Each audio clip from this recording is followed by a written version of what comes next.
Stretching. Almost anytime people find out that I'm a ballet dancer, they always ask me, oh, so can you touch your toes? Can you do splits? Oh, so you must be really flexible. I could never do that. I could never do that. A lot of people think that they could never be flexible, and that's really not true. The only reason ballet dancers are so flexible is because we stretch constantly. Like every day we're stretching.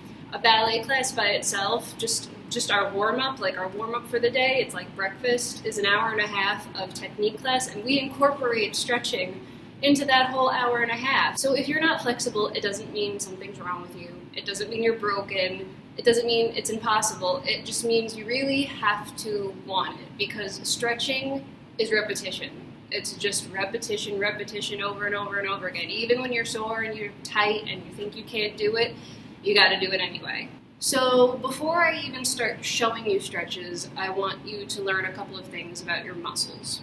When you do a stretch, it's mostly your muscles stretching. Mostly your muscles and your tendons and a little bit of your ligaments.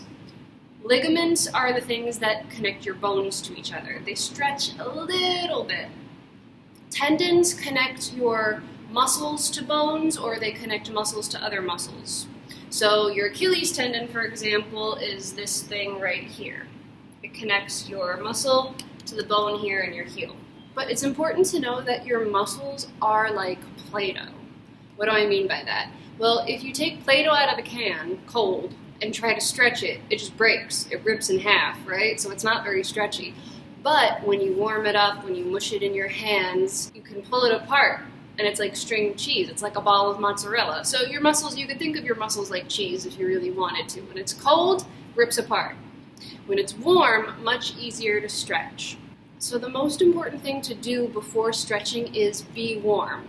I mean this both athletically, like you could warm up, jog in place, do some jumping jacks, do some squats or lunges, take a little brisk walk around the block or something. Or I mean it literally. You could take a hot shower and wear lots of layers and be warm and sweaty. Dancers do a little bit of both. We like it to be stinking hot. As you can see, I'm wearing garbage bag pants that make me sweat. And we're also moving constantly while we're stretching. So there are two kinds of stretches. There's an active stretch where you're moving throughout your stretch, and there's a static stretch. Static stretch is kind of what I'm doing right now. I'm just sitting in a pose for a long time. Static stretching is best for at the end of your workout. You should never do something like this before you work out, because too much lengthening and too stretchy can also translate to weakness. You don't want to be too weak and too limber before your workout, because you could risk injury, and you're also not necessarily getting the full benefit of your workout because your muscles are already tired and floppy. You do want some contracting so you can build muscle mass and become stronger. So before you stretch, make sure you're warm. And another super important thing that you must keep in mind, stretching is 90% psychological. There was that whole video circulating of people pushing that cheerleader into the splits, and she was crying and resisting, and everybody was like, oh my God, you could injure her for life, whatever. The thing is, she wasn't listening to her coach and she wasn't listening to her teammates. They were telling her, if you fight, it's going to make it worse. And that's true, because when you clench your muscles, when you resist, when you fight, when you squeeze, when you tighten anywhere, that's contraction. That's the opposite of a stretch. That's like taking your Play-Doh and squeezing it in your hand rather than stretching it out. So you really do have to relax. If you feel tightness somewhere, you just gotta breathe into it, relax. I tell my students, pretend that you're too tired to fight. Pretend that you are just a melting puddle. The more you relax, the more your muscles will relax, the less pain you'll be in, and you'll achieve a deeper stretch. So if you're the kind of person that the second you feel pain, you clench up, you don't want to do it, you can't, you're going to create more pain for yourself, because you're sending the opposite mixed signals to your muscles. You want to stretch, your body's like, okay, I can stretch, and then you're saying, oh no, don't do it, clench up, don't go any farther, this is bad, and then your body's like, what am I supposed to do? I'm not understanding. You're trying to push me in this direction, but you're also tightening me up. I can't do the thing you want me to do. So repetition, warmth, relaxation are all the keys to stretching. So the most common muscle groups that people struggle with are the hamstrings, and a little bit in here in the hips. So when people want to touch their toes, the first thing they do is go, or maybe this is as far as they can go. You feel tightness right here. You might feel some in your back. You'll probably feel it up the back of your knee, maybe all the way up to the back of your butt. And that's normal because your hamstring really is this whole thing. A lot of people think the hamstring is just the back of the knee. No, it goes all the way up the back of your thigh. How do we go a little farther than that without creating too much pain? Something that has helped my students and my most inflexible boyfriend is I just tell him to roll. So you do this. You just roll back and forth.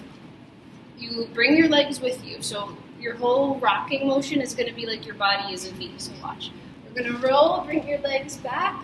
It's okay if your feet touch the floor behind you, or if they just come to here, that's okay too. Already, right here when you're rolling back, you're going to be feeling a stretch. It's okay if your butt comes off the floor. I actually want your butt to come off the floor a little bit. And then you roll up, and you're going to go a little farther. The accent is down. So you're going to roll, try to hold it here. Roll, try to hold it here. Roll, try to hold it here. Do 10 or 15 of these. Hold it here. Hold it here. Accent down. So what this is doing is using your own body weight and your own momentum to give you the tiniest little bit of a push forward, and you might not even realize you're doing it.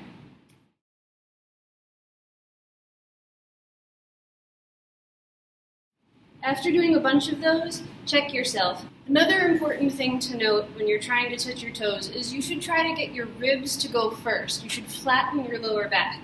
Because look, if you're concave like this, your arms you're making more work for yourself. Your arms are farther from your toes by hunching back like this. You're bringing your whole upper body back, and you're bringing your shoulders back by concaving. So I really want you to do the opposite. I want you to get up as high as you can.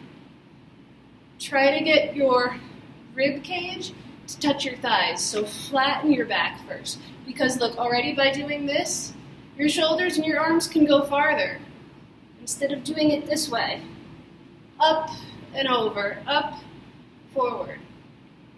And this will give you a deeper stretch in your hips and in your hamstrings. And even me, somebody that's super, super flexible, I still even feel it a little bit. I feel like a warm, kind of tingly feeling right here, and that's normal. You're always going to feel a little bit of a warm, heat kind of feeling. What you should never do is pounce into a stretch. You should never ever jump into it or do it forcefully, because that's bad.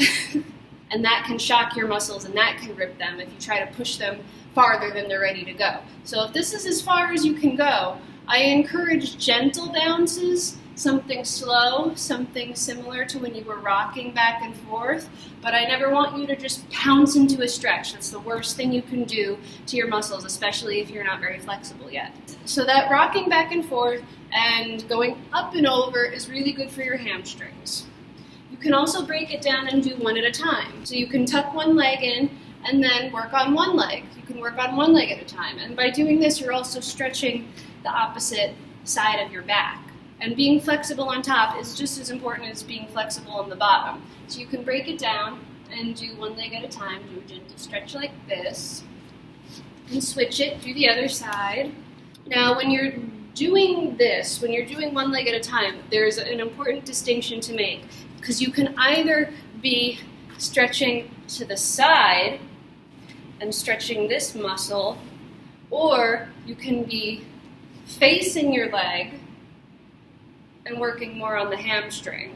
Okay, so if you have your leg tucked in and you're going forward to your leg so that your nose lines up with your toes, that's a hamstring. But if your hips are open and your ear is facing your toes and you're going, that's really stretching your side muscle. Another thing you can do, and you actually don't have to be super flexible or advanced to do this, you just work at your same pace, you can put a block under your feet. And that by itself is already stretching your hamstrings. And you can still practice going forward. Gentle bounces, a little more, and you're already doing more. This is already doing more for your legs. So if you think, oh wow, I've really got this using the blocks with my legs up, when you take it away, you'll be that much farther. So I do encourage the use of blocks. A lot of people think you shouldn't go onto a block or raise your leg until you already have a full stretch on the floor. I don't think that's true. I think as long as you go at the same pace and, push yourself with the same amount of care, you will actually surprise yourself. You'll be working at something that's a little harder so that when you take it away, it's that much easier.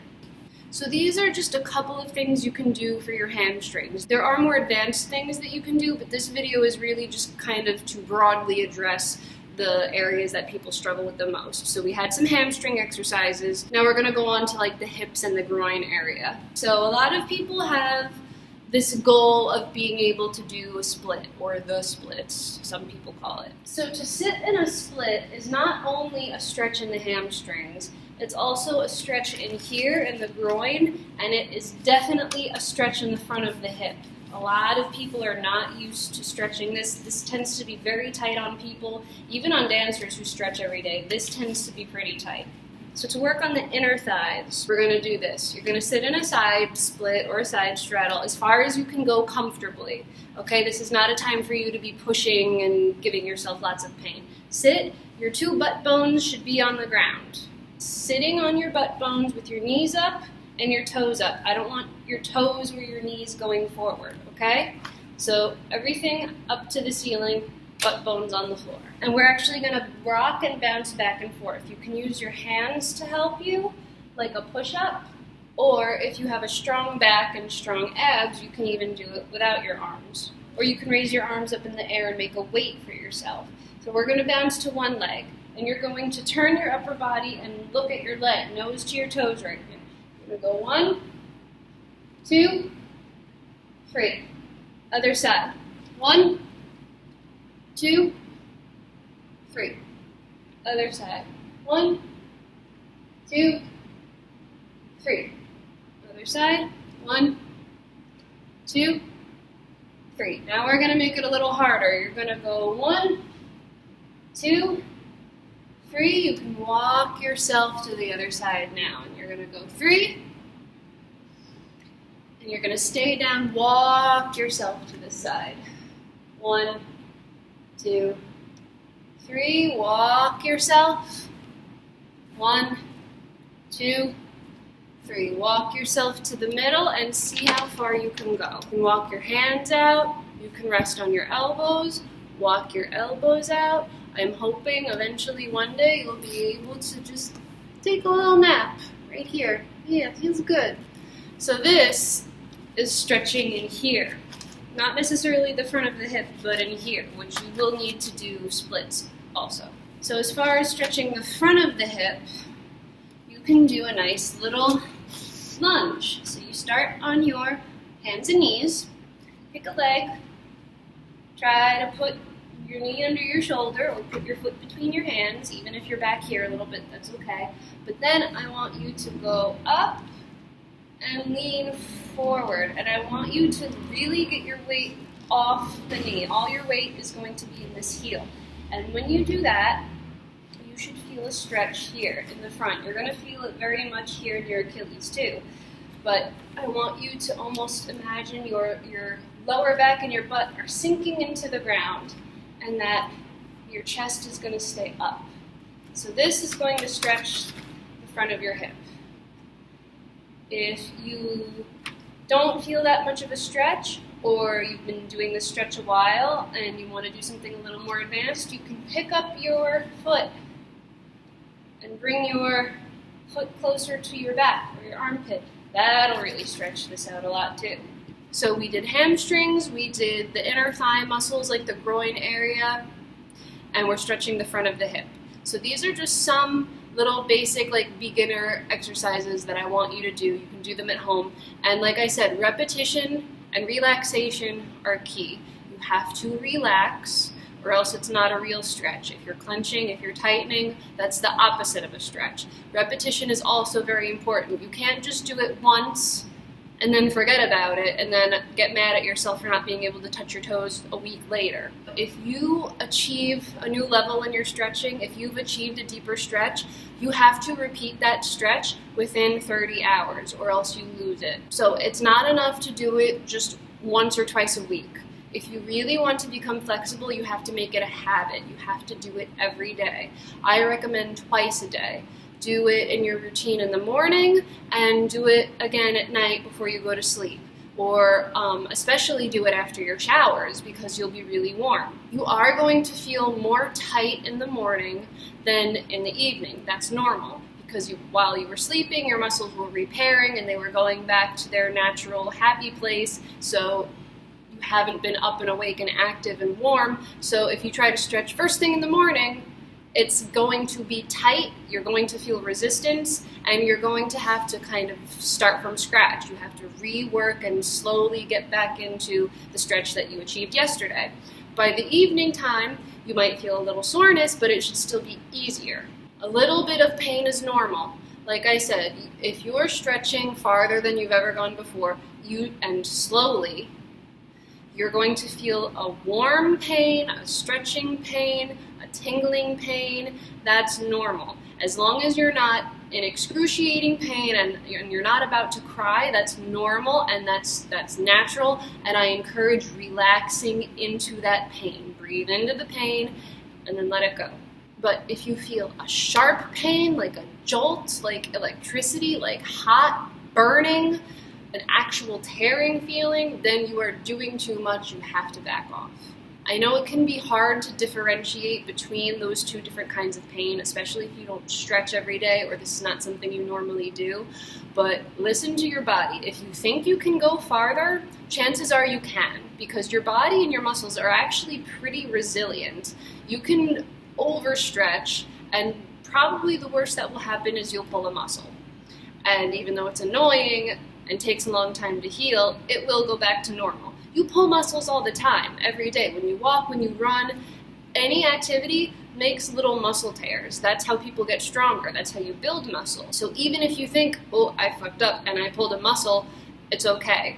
It just means you have to be extra careful and extra warm and prepared when you stretch it and approach it very slowly. So don't be scared. A lot of people are scared of stretching. They think that they're gonna break their legs or snap their hip. You're not. As long as you're being slow and careful and warm, you can do it. I promise you can. It just takes time. It takes repetition.